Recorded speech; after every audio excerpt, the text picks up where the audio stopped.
Hello everyone, मैं Rahul Sharma from aroma academy of education. और आज हम लोग डिस्कस करेंगे price determination under perfect competition, जो आपका माइक्रो का पार्ट है, 11th क्लास के अंदर टॉपिक है। प्रीवियस वीडियो आप देखेंगे जिसके अंदर हमने मार्केट के बारे में बात की थी, फॉर्म ऑफ मार्केट के बारे में बात की थी। तो आज हम बात करेंगे इक्विलिब्रियम या price determination under perfect competition, कि परफेक्ट कंपटीशन में प्राइस कैसे डिटरमाइन होता है। ठीक है, तो बेसिकली जो आपके सिलेबस में मैंने देखो 4 टाइप की आपको मार्केट बताई थी, परफेक्ट कंपटीशन, एक इम्परफेक्ट कंपटीशन। इम्परफेक्ट के अंदर हमने बात की थी मोनोपोलिस्टिक कंपटीशन की, मोनोपोली और ओलिगोपोली, जो मैंने आपसे कहा था इस सिलेबस में नहीं है। सेम जब हम प्राइस डिटर्मिनेशन की बात करेंगे तो सिर्फ परफेक्ट कंपटीशन आपके सिलेबस में है, उसी के बारे में आज हम बात करेंगे। परफेक्ट कंपटीशन क्या था? लार्ज नंबर ऑफ बायर है, लार्ज नंबर ऑफ सेलर है, प्रोडक्ट होमोजीनियस है, प्राइस आपका सेम है, यानी कि जो फर्म है वो प्राइस टेकर है, नॉर्मल प्रॉफिट यहाँ पर होता है, नो ट्रांसपोर्टेशन कॉस्ट है, buyer and seller are be aware है अबाउट द प्राइस क्वालिटी। ठीक है, तो मोबिलिटी है, तो उसी को हम आगे कंटिन्यू करेंगे प्राइस डिटर्मिनेशन। तो देखो, जहाँ अब हम प्राइस डिटर्मिनेशन की बात करते हैं तो प्राइस जो डिटरमाइन हो रहे हैं यहाँ पे, या डिमांड एंड सप्लाई फोर्स से हो रहे हैं, demand and supply force.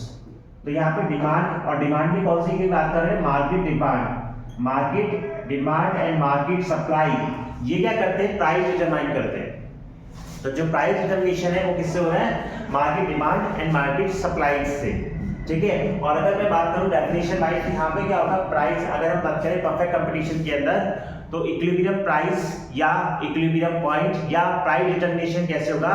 When market demand equals to market supply के, यानी कि dx इक्वल्स टू sx, यानी कि जहां डिमांड ऑफ गुड्स इक्वल है सप्लाई ऑफ गुड्स को, तो वो क्या होगी? वो सिचुएशन होगी जहां पर प्राइस डिटरमाइन होंगी। जैसे अगर यहाँ टेबल ले लेते हैं जिसमें आपको प्राइस दे रखे हैं 5 4 3 2 1, सप्लाई आपको दे रखी है 40 50 40 30 20 10, और क्वांटिटी डिमांडेड दे रखी है 10 20। देखो, अब यहाँ पे अगर आप देखें तो यहाँ पे जो मार्केट इक्विलिब्रियम है वो कहाँ पर है? जहाँ पे सप्लाई इक्वल्स टू है डिमांड की। तो अगर आप यहाँ देखें तो डिमांड कितनी 30 और सप्लाई कितनी 30, तो ये क्या कहलाएगा? आपका मार्केट इक्विलिब्रियम। और जब मैं इक्विलिब्रियम प्राइस की बात करूंगा तो उसके अकॉर्डिंग जो प्राइस होगा वो आपका क्या कहलाएगा? Equilibrium price. ठीक है, अगर हम इससे अबव पॉइंट की बात करें तो अगर आप यहाँ पे देखेंगे आपके पास सप्लाई है और यहाँ पे डिमांड है, तो देख रहे हैं अगर यहाँ पे जो सप्लाई है वो डिमांड से ज्यादा है तो हम इसे क्या कहेंगे? एक्सेस सप्लाई की सिचुएशन। ठीक है, और ये जो बिलो दिस पॉइंट है, ये यहाँ पर क्या हो रही है? डिमांड ज्यादा आ रही है। देखो, सप्लाई 20 है, डिमांड 40 है, सप्लाई 10 है, डिमांड 50 है, तो ये क्या होगी? आपकी एक्सेस डिमांड। ग्राफिकली जब हम बात करेंगे तो ये आपका dx आ जाएगा डिमांड का, और ये आ जाएगा आपका सप्लाई का आ जाएगा sx। ये दोनों कहाँ काट रहे हैं? एट दिस पॉइंट पे। थोड़ा अकॉर्डिंग, इसी के अकॉर्डिंग ग्राफ बना लेते हैं। ठीक है, तो यहाँ ये जो पॉइंट आएगा ये आपका क्या कहलाएगा? dx equal to demand curve and sx equal to supply curve. अब ये जो पॉइंट आएगा जहां ये दोनों काट रहे हैं वो आपका क्या आ गया? Equilibrium point. और इक्विलिब्रियम पॉइंट के अकॉर्डिंग जो ये आ रहा है प्राइस, ये इक्विलिब्रियम प्राइस, और इसके अकॉर्डिंग जो ये आ रही है इक्विलिब्रियम क्वांटिटी। तो इक्विलिब्रियम कैसे डिसाइड किया? जहां पर demand curve and supply curve intersect कर रहा है ईच अदर, यानी कि जहां पर मार्केट डिमांड और मार्केट सप्लाई आपकी इक्वल है, उसके अकॉर्डिंग जो प्राइस है वो आपका इक्विलिब्रियम प्राइस है, और ये जो नीचे आ रही है इक्विलिब्रियम क्वांटिटी हो जाएगी 30। कोई डाउट इसमें? अब अगर आप इस गैप की बात करें तो ये वाला जो गैप है, देखो यहाँ पे सप्लाई ज्यादा है, डिमांड कम है, तो यहाँ पे क्या कहलाएगा? ये एक्सेस सप्लाई। और यहाँ इस गैप को क्या रिप्रेजेंट करेंगे? एक्सेस डिमांड, या डिमांड ज्यादा है तो ये क्या कहलाएगा? आपका एक्सेस डिमांड। क्लियर है? तो अब अगर आपसे प्राइस डिटर्मिनेशन के बारे में क्वेश्चन पूछ ले तो प्राइस डिटर्मिनेशन के अंदर आपको क्या करना है? टेबल ड्रॉ कर सकते हो, ग्राफ ड्रॉ कर सकते हो, फिर डेफिनेशन आ जाएगी। सबसे पहले तो आपका डेफिनेशन ही है, डेफिनेशन के अकॉर्डिंग फिर आप यहाँ पे ग्राफ ड्रॉ कर देंगे।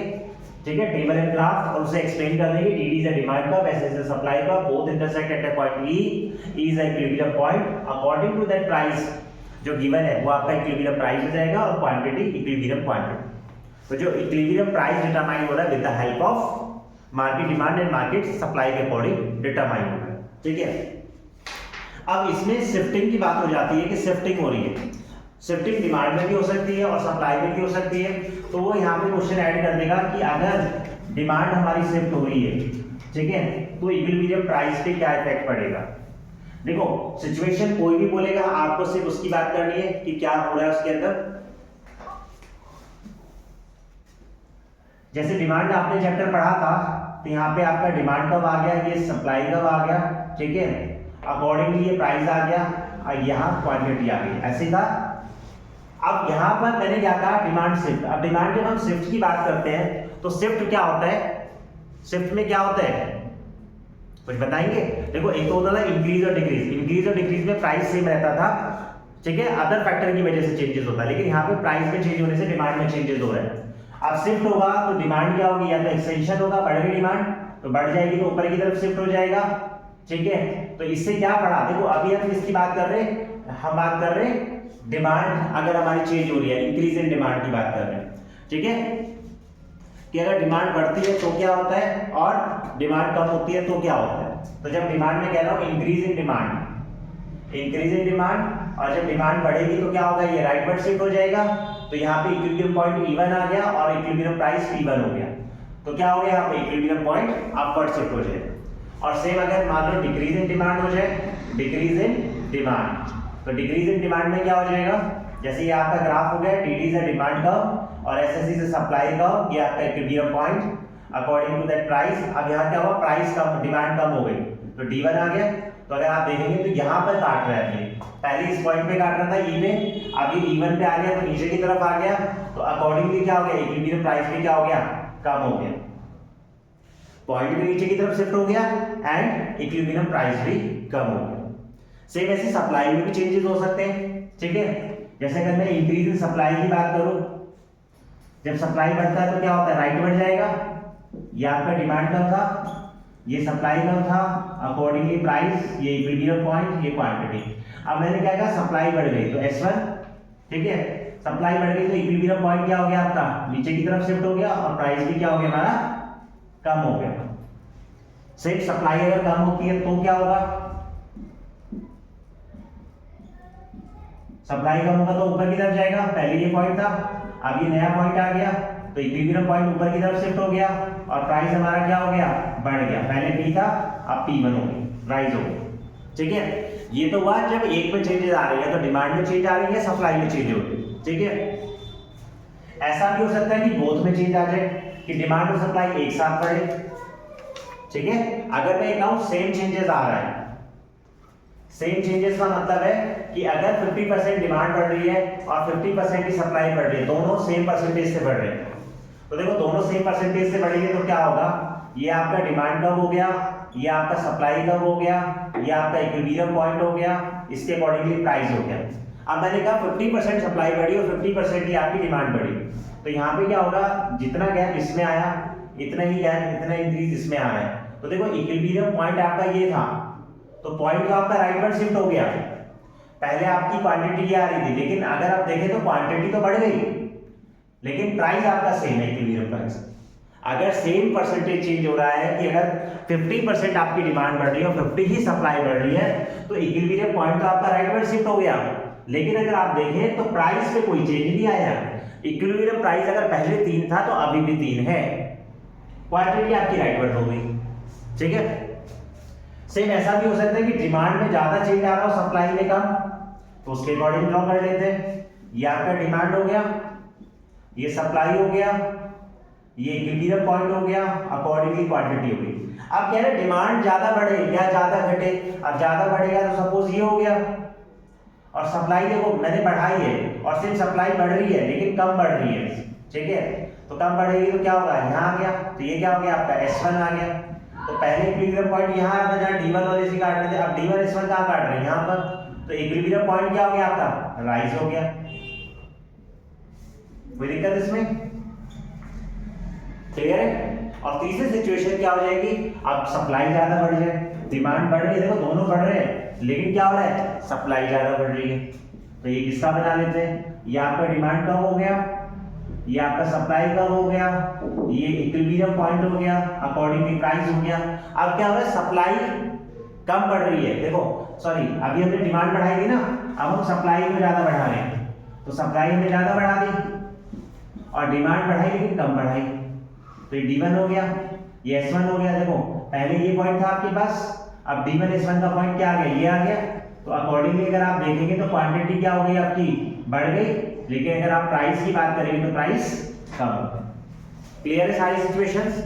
तो एग्जामिनर आपसे कोई भी सिचुएशन बना सकता है, तो उसी के अकॉर्डिंग आपको जो डिमांड कम है, सप्लाई कम है, उससे राइट या लेफ्ट मूव करना है। ठीक है, यही आपके पास आ जाता है कि price determination under perfect competition क्या होता है, और राइटवर्ड मूवमेंट या इंक्रीज इन सप्लाई या डिक्रीज इन सप्लाई से इक्विलिब्रियम प्राइस पे या इक्विलिब्रियम क्वांटिटी पे क्या इफेक्ट आएगा।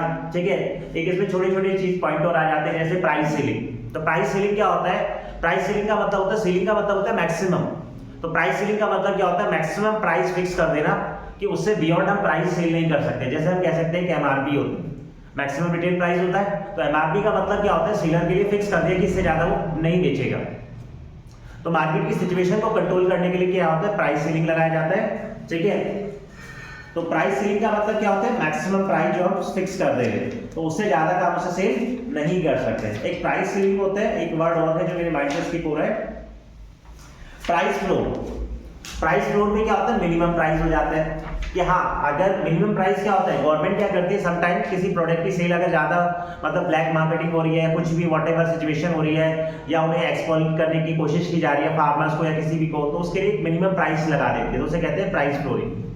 कि हाँ, इतना मिनिमम प्राइस है, ठीक है, एमएसपी बोल देते हैं जैसे मिनिमम सपोर्ट प्राइस, तो वो मिनिमम प्राइस है जो गवर्नमेंट ने फिक्स कर दिया या सेलर ने फिक्स कर दिया, तो उससे कम पे हम उसे नहीं बेच सकते। तो जब हम बात करेंगे प्राइस सीलिंग की, तो प्राइस सीलिंग का मतलब होता है मैक्सिमम प्राइस लगा देना, और जब हम बात करेंगे प्राइस फ्लोरिंग की, तो उसका मतलब होता है मिनिमम प्राइस फिक्स कर देना। ठीक है, तो इसी से रिलेटेड चीजें आपसे पूछी जाएंगी, कोई डाउट हो तो आप लोग मेरे से पूछ सकते हैं। ठीक है, नंबर मेरा मेंशन है। Thank you.